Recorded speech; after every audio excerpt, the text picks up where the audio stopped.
देवी शची, आपका ये संग और इस स्वर्गिक आनंद की अनुभूति हमारे हृदय को सदा प्रफुल्लित रखती है। स्वामी, आपकी वार्तालाप सुनकर मेरा मन तरंगित हो गया। प्रणाम देवराज। देवराज और देवी शची को हमारा भी प्रणाम। मेरा भी प्रणाम स्वीकार कीजिए। कौन है आप लोग? हमें आपका परिचय नहीं है। शची, क्या तुम इन तीनों से परिचित हो? नहीं स्वामी, मैं तो इन्हें आज पहली बार देख रही हूँ। ओम नमः शिवाय। नारायण नारायण। देवऋषि नारद, प्रणाम देवऋषि। भगवान शिव आप सबका कल्याण करे। देवराज इंद्र, आप मृगेश, मृगावती और हिरण्याक्षी को पहली बार देख रहे हैं। इसमें आश्चर्य की बात नहीं है, क्योंकि महाशिवरात्रि के दिन एक शिव भक्त को दिए वचन को निभाने के कारण इनका हिरण और हिरणी के जन्म से उद्धार हो गया। ये सब भगवान भोलेनाथ की कृपा है। हिरण हिरन हिरनी?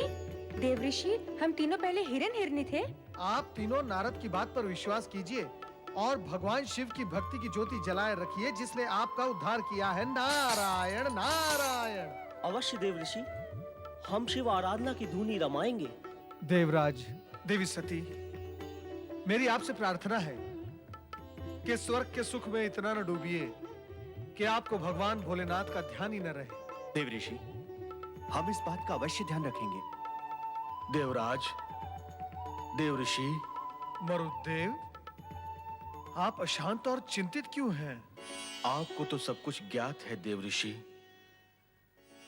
भगवान शिव ने मेरी पुत्री सुयशा की आराधना का कोई उत्तर नहीं दिया, इसी हेतु चिंतित हूं और अपनी इसी चिंता को व्यक्त करने हेतु देवराज के पास आया हूं। मारुदेव, भगवान शिव की आराधना करने वाले भक्त की चिंता तो स्वयं भगवान शिव ही मिटा सकते हैं। अवश्य मिटाएंगे। नारायण नारायण। और भगवान शिव की आराधना का फल तो उत्तम ही होता है।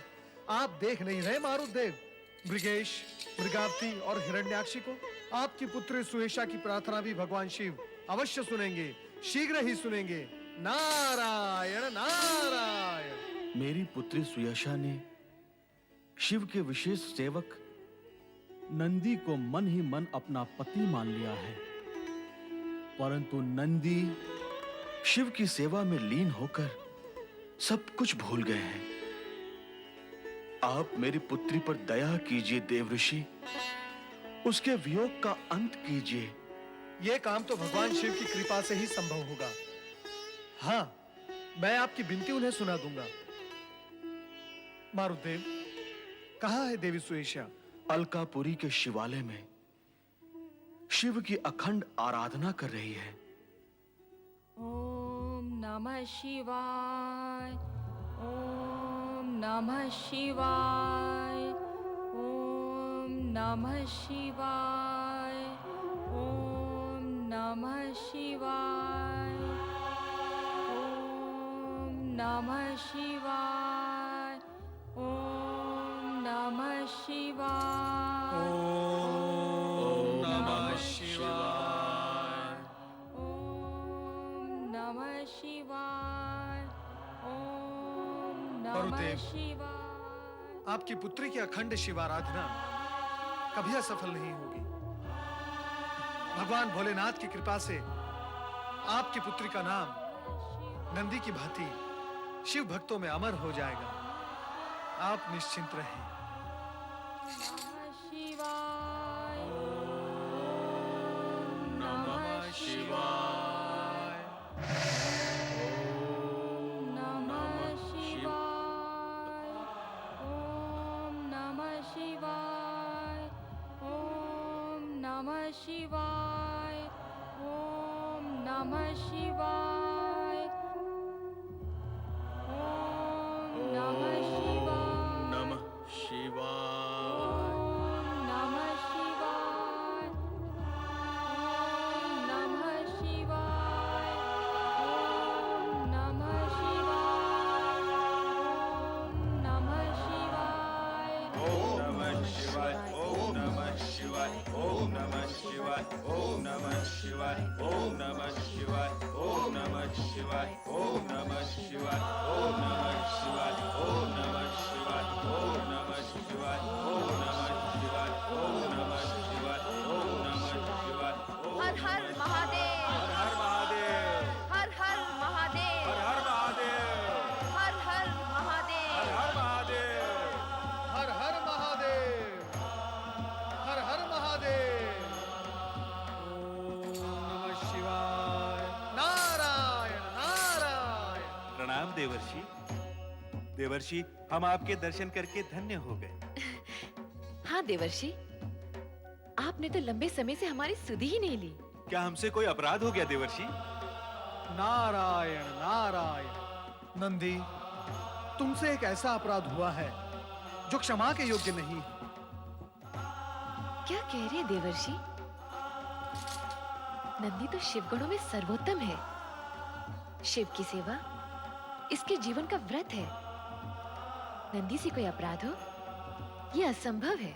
माता सती, मैं आपकी बात का समर्थन करता हूं, किंतु जो कुछ मैं देख कर आ रहा हूं उसे असत्य कैसे कह सकता हूं? हो सकता है नंदी को इस अपराध का ज्ञान ही न हो, परंतु माता। परंतु क्या देवर्षि? आप स्पष्ट क्यों नहीं बताते कि मैंने अपराध क्या किया है? भोलेनाथ, हे शिव शंकर, आंखें खोलिए और हम सब पर अपनी कृपा दृष्टि डालिए। पहले आप ये बताएं कि मेरा अपराध क्या है। शिव शिव शिव शिव शिव शिव शिव शिव जी के सम्मुख मैं कौन होता हूं तुम्हें अपराधी बताने वाला? हे शिव शंकर, आंखें खोलकर अपने भक्त नंदी की व्यग्रता शांत कीजिए। देवऋषि नारद, जहां जहां आप जाते हैं व्यग्रता आपके साथ साथ चली आती है। नारायण नारायण। भोलेनाथ, मैं भी आप ही का सेवक हूं, मुझ पर ऐसे आरोप न लगाइए। मैं तो किसी की आराधना का संदेश लेकर आपके पास आया हूं। आराधना का संदेश? तुम किसकी आराधना के संदेश की बात कर रहे हो नारद? भोलेनाथ, आपसे संसार की कौन सी बात छुपी है जो आप मुझसे पूछ रहे हैं? आपको ज्ञात है कि नंदी का अपराध भी उसी आराधना से जुड़ा हुआ है। नारायण नारायण। देवर्षि, अधिक आश्चर्य में न डालिए, हमें समझाइए कि बात क्या है। व्यग्र न हो सती, नंदी तो हमारा अंश है, उसके साथ तो अपराध की कल्पना भी नहीं की जा सकती। ये तो देवऋषि नारद की अपनी शैली है, सबको चकित कर देने की। इनकी शैली कुछ भी हो, मैंने क्या अपराध किया ये तो बताइए प्रभु। भोलेनाथ, आप कुछ कहते क्यों नहीं? हाँ प्रभु, कुछ तो कहिए, हमारी व्यग्रता दूर कीजिए। देवी सती, शिवगणों के अध्यक्ष नंदी कथा से तो तुम अपरिचित नहीं, परंतु नंदी संभवतः हमारी भक्ति में लीन होकर पिछली बातें भूल गए हैं। इन्हें पति रूप में स्वीकार करने वाली मरुदेव की पुत्री देवी स्वेशा नंदी को पति रूप में पाने से वंचित होकर अलकापुरी शिवालय में मेरी आराधना कर रही हैं। यही नंदी का अपराध है, क्यों देवऋषि? हाँ देवादिदेव, नंदी को इस कर्तव्य का स्मरण कराने हेतु मैं यहाँ आया हूँ। देवी सती, उस घटना का स्मरण कीजिए जब हम शिलाद ऋषि की तपस्या की पुकार सुनकर उनके पास गए थे। तब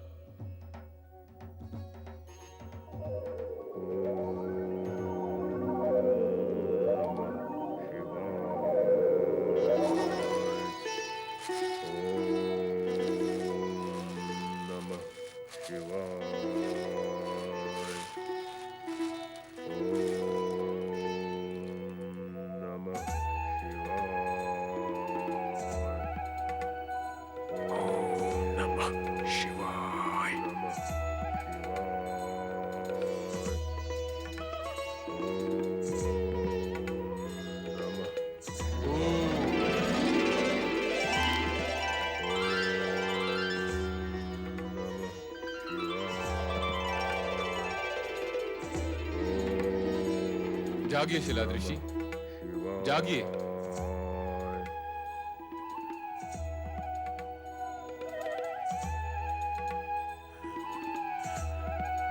जय भोलेनाथ। भोलेनाथ, भोलेनाथ, भोलेनाथ। उठिए शिलादृषि, उठिए। भोलेनाथ, आपने स्वयं पधार कर मुझे दर्शन दिए। मैं तो धन्य हो गया प्रभु, धन्य हो गया। धन्य तो सचमुच आप हैं ही शिलादृषि। अपने सुख दुख विसार कर ऐसी कठोर तपस्या करके अनन्य भक्त का परिचय दिया है। मांगिए, अपनी तपस्या का फल मांगिए। प्रभु, निसंकोच कहिए शिलादृषि, जो इच्छा हो मांगिए। प्रभु, आपकी मनोकामना अवश्य पूर्ण होगी। प्रभु, भोलेनाथ, भोलेनाथ, मुझे ऐसा शिव भक्त पुत्र दीजिए जो अयोनिज और अमृत हो। अयोनिज और अमृत्य अर्थात ऐसा पुत्र मांगते हो जो किसी माँ के पेट से जन्मा न हो और जिसकी कभी मृत्यु भी न हो। प्रभु, मुझे अनंत काल तक शिव जी की भक्ति करने वाला पुत्र दीजिए। तुम्हारी तपस्या के फलस्वरूप हमने कह दिया कि तुम्हारी मनोकामना अवश्य पूर्ण होगी। तथास्तु। जय भोलेनाथ। आइए आपकी कुटिया में। आपका अजन्मा अमर बालक आपकी प्रतीक्षा कर रहा है। प्रभु, आइए।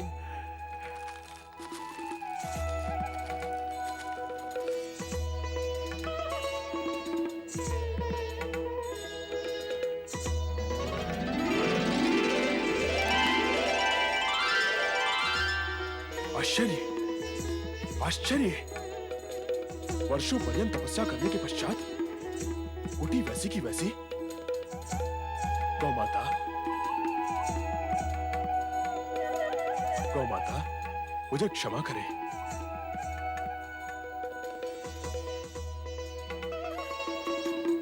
देवेश्वर, आपने इस तुच्छ मानव पर बड़ी कृपा की है प्रभु। नहीं शिलाद, भक्त कभी तुच्छ नहीं होता। वो तो सदा अपने आराध्य देव की कृपा से संपन्न रहता है। ओम नमः शिवाय, ओम नमः शिवाय, ओम नमः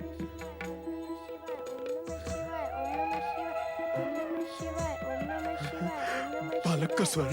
चकित होने की कोई आवश्यकता नहीं शिलादृषि। भीतर मेरा ही अंश रुद्र अवतार नंदी आजन्मा आपका पुत्र है। भोलेनाथ, मेरा बेटा। भोलेनाथ, मेरा बेटा। ओम नमः शिवाय, ओम नमः शिवाय, ओम नमः शिवाय, ओम नमः शिवाय, ओम नमः शिवाय, ओम नमः शिवाय, मेरा पुत्र। शांत हो जाओ बेटा, शांत हो जाओ।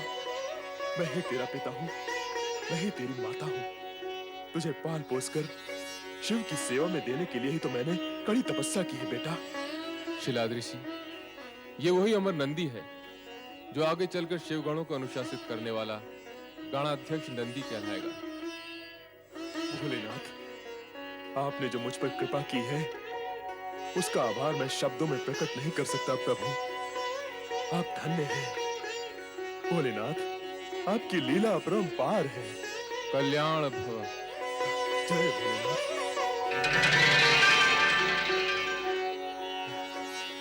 बेटा, बेटा,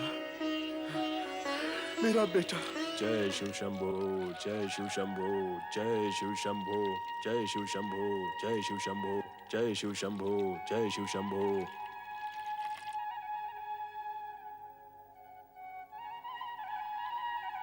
जय शिव शंभो,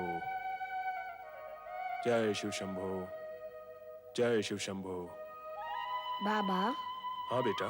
बोलो ओम नमः शिवाय। ओम नमः शिवाय बेटा।